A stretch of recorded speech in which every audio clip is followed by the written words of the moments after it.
Hi there, traders. This is Brad Goodwin with today's trading action. All right, now coming into Wednesday in the start of the Asian session, we've got some really good market conditions, right? This is more like old school, right? You take out Trump, you take out the noise, and what we get is really nice moving markets. If anything, they took off a little bit earlier yesterday than I thought.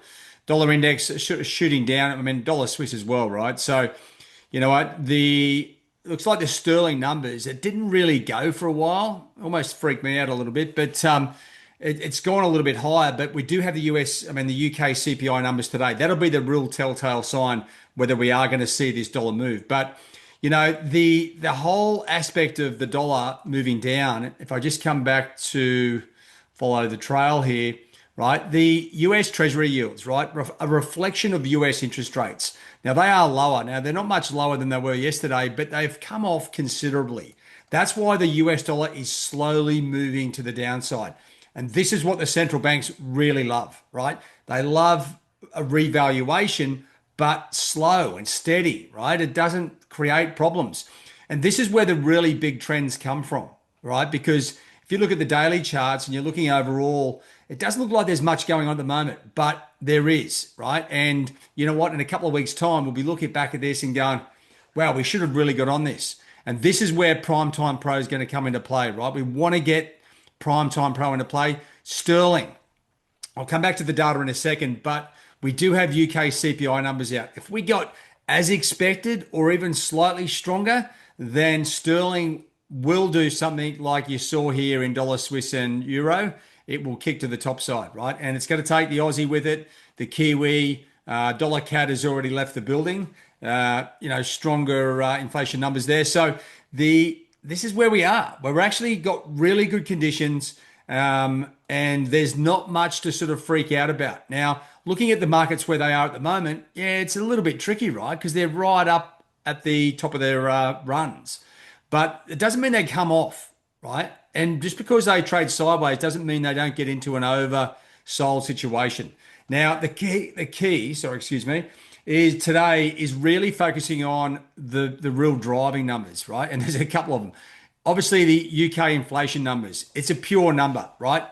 Easy for the whole market to recognize if it's stronger, as expected, or weaker. That gives us a clear track. Now, on top of that, we've got the Bank of Canada, okay, rate decision and press conference, and the FOMC rate decision and press conference too. Now, obviously, the FOMC is the big one, but let's just keep a track of what's going around, right? So I can actually come back to both, looking at both calendars there, but let's go through trading economics. It's a nice, easy one. It's sort of like my go-to. I've used it for forever, right? Because it's just got really good data in there. It's not real time, so don't get yourself all excited that you're going to be getting exclusive numbers, but to review things, it's good. Now, the Bank of Canada, they are expected to cut rates by 0.25%.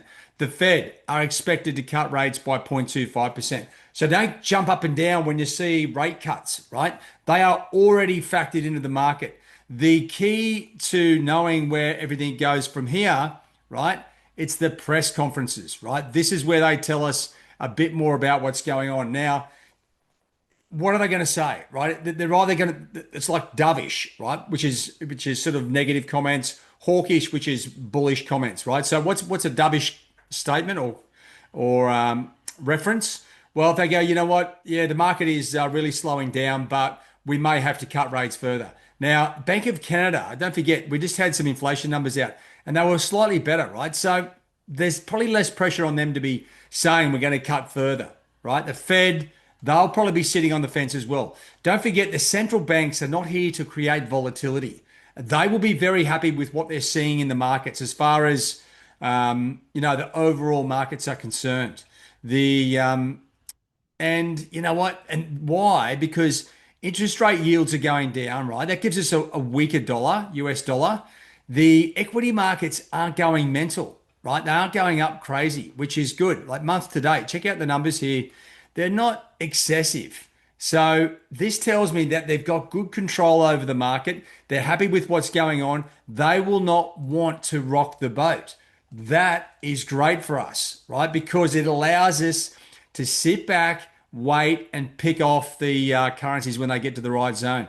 So once again, the major currency pairs all in play, right? They are all lined up. What we're looking for are the signals to match, right?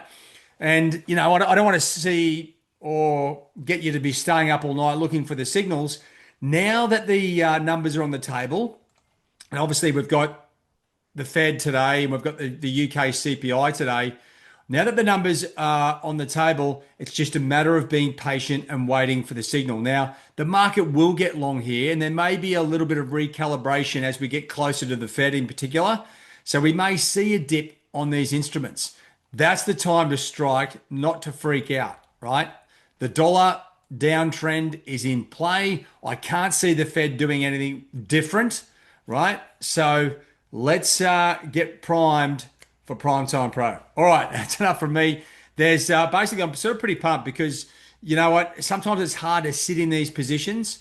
And I was watching, Sterling yesterday, and I was like, I end up sort of cutting the position for like a 10-point profit. And I was like, you know what? This isn't going. And we've got the CPI, and you can easily talk yourself out of the trade. What I'm doing now is going, let's get ready. If we get the UK CPI numbers to drop like we want, then that's going to give us plenty of opportunity, right? And when you come into those CPI numbers, right, focus on the year on year. This is the big dog, right? 3.8%. Expected 3.7 to 4% is the range of the data, right? That's the key bits and pieces that we need to be sort of keeping track of. And if we scroll down, there, you've got the Bank of Canada rate decision. Let me just flip that over to get the Fed, and then we've got the Fed, right? So point two, like this is fully factored in. So don't expect the market to like do something weird. It would sort of mess everything up, right? So anyway, that's where we are. We've got some key numbers coming out.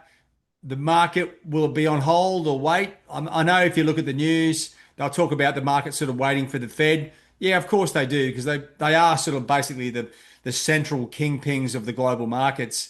But I can't see them doing anything different.